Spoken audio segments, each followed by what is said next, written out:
Просвещаемся сами, просвещаем вас. Радио Иньяс. So fast, so easy. Call us now. 24 hours a day, 7 days a week. And now, If you're not completely satisfied, a few words from better than ever in your neighborhood. have your credit card ready. Just $1.99. Free 15-day home trial. Hold on to your seats. We're not through yet. 7 days a week. You'll be amazed at what my work picks up, even at 8.5 pounds picked up. Call us now. Call us now. Call now, and I'll also send you my Oric compact vacuum absolutely free. Have your credit card ready. Radio Speaks English. Hi there, ladies and gentlemen. This is Radio Speaks English, the first English podcast on Radio Inьяс.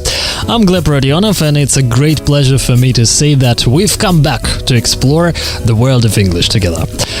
As you remember, first 4 episodes were made in June by me and my radio friends and colleagues Vitaly Bondarchuk, Andrei Babkevich and Sergei Skirko. Also, my second-year student Ksenia Masyuta was the news presenter in the first episode, but now I want to introduce you my new co-host, Elizabeth Pavlyuchenko. Lisa, glad to hear you. Welcome to our team. Hey everyone! Lisa, first, let's tell our listeners about the new season of our podcast in general and about today's episode in particular. Well, this season would like to make Radio Speaks English podcast closer to Speaking Club. Every episode will be devoted to this or that topic. We'll discuss it a little bit, referring to some interesting articles, and then introduce you to our language part with idioms connected to the topic. Well, I hope we are ready to start our Radio Speaks English podcast. Radio Speaks English. So today we're going to speak about stress. Lisa, how often do you feel stressed? How does it influence you? Irritated or touchy, I would say. And as I work with children, it happens every weekend. To be honest, I do quite often stress it. So what about you, Gleb? So I liked your word stress it. Yeah, just the verb which denotes we just use food to cope with stress. Yeah, very useful one. You know, to shut down this feeling. Absolutely.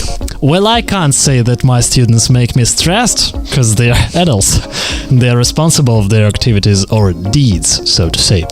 And once they lead their teacher to stress point, they'll regret about it.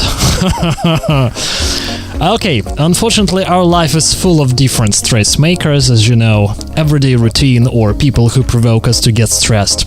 But the key moment is that stress influences our health in a bad way. And do you remember articles you've sent me recently? Sure. I've looked through one of them, devoted to 5 facts about stress. And now, dear listeners, we are ready to introduce some of them. So, Lisa, let's start with you. Okay, thank you. So, the first one is the one that really surprised me, is that stress can be divided into 2 types. And the first one is acute stress. It's brief and related, to pressures you experience every day. I don't know, like approaching a deadline. Yeah. And the other one is chronic stress, long term, which you experience for a long time. Have you experienced any of them? By the way, I think that acute stress is something about me and about both of us, because chronic stress sounds very serious. Yeah, too much. Lisa, stress affects your skin. Not you privately, but your in general. Mine as well. I do have pimples when I feel stressed. So your skin can tell you if you are stressed, and there's a complex pathway behind this. Stress triggers the production of factors and hormones that can do 2 things. The first, they direct immune cells from the blood to the skin or stimulate skin cells involved in inflammation. This can contribute to various skin conditions and symptoms like itching. So Sounds horrible. Yeah, that's the fact. And what about you, Lisa? Your fact number 2. So my fact number 2 is, actually, I hope that our listeners won't experience something like that, but it's about burnout, and in 2019 it was officially recognized as a syndrome by the World Health Organization. So, I'm not sure if you can take a sick leave because you experience burnout, but that's something to work on. Scientifically, it is characterized by 3 dimensions. The first one is feeling of energy depletion and exhaustion. The second one increased mental distance from one's job, or feeling of negativism or cynicism related to one's job. And last but not least is reduced professional efficacy. Well, thank you. And this was brief information on how stress influences us. Why did the teacher become a stand-up comedian? I've got no ideas, Lisa. Because they wanted to make their students laugh and forget about the stress. Wonderful joke. Thank you, Lisa. And now it's time to train our English and enlarge our vocabulary with stress, or I would say stressful idioms. Yeah. So, Lisa, the floor is given to you. The first joke. Oh, the first idiom, I would say. So, idioms are like jokes. Oh, yeah. You never know what you get as a result. Yes, why not? So, what's the first idiom? So, the first one is to have too much on your plate. Another variant actually is to have a lot on your plate. Yeah, let's comment on to our students that they can easily replace a lot with too much for uncountable and too many for accountable. Yeah, so whatever you prefer. And the meaning is actually really simple, and I would say even a bit direct. When you have too much on your plate, you have a lot to do.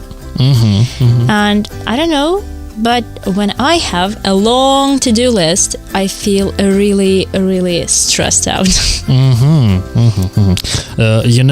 Recently I've introduced this idiom to my students, and among all the vocabulary items, there was also an idiom to be up to neck in something. That's a good one. That's why you can easily say that I'm up to neck in my work. Up to neck in my English. Okay, next idiom will be to be as white as a sheet. Be really careful when pronouncing this. Absolutely right, Lisa.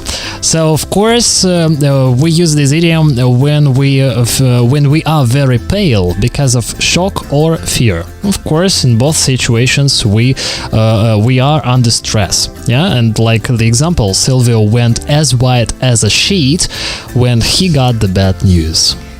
Yeah, actually a really interesting one, but a really tricky idiom, I would say. And very live situation. Sure. Okay, so what's the next one? The next one is to be a bundle of nerves. And it actually means feel very anxious or nervous. And the thing that maybe we should take into consideration is that it's used about people. Like, I'm a bundle of nerves because, I don't know, I have an exam tomorrow, for example, something like that. Don't touch me. Yeah, I'm a bundle of nerves. Okay. Don't unfasten me. I'm a bundle of nerves. Yeah, tangled bundle of nerves. So, and I guess the last one. The last one will be to be tongue-tied. So we've got 3 idioms of 4, starting with verb to be. To be as white as a sheet. To be a bundle of nerves. Yes, Lisa is laughing about my pronunciation. And to be and to be tongue-tied. Tongue-tied. Yeah, just tongue-tied. I repeat it all the time. And don't feel tongue-tied. Oh, yes. I became tongue-tied when I had to give a presentation to the board of directors. That means when I'm too nervous to speak. That means that I'm tongue-tied. So, like, my tongue is tied. Just let me explain to all who didn't understand it. Okay, so I think that we can easily sum up.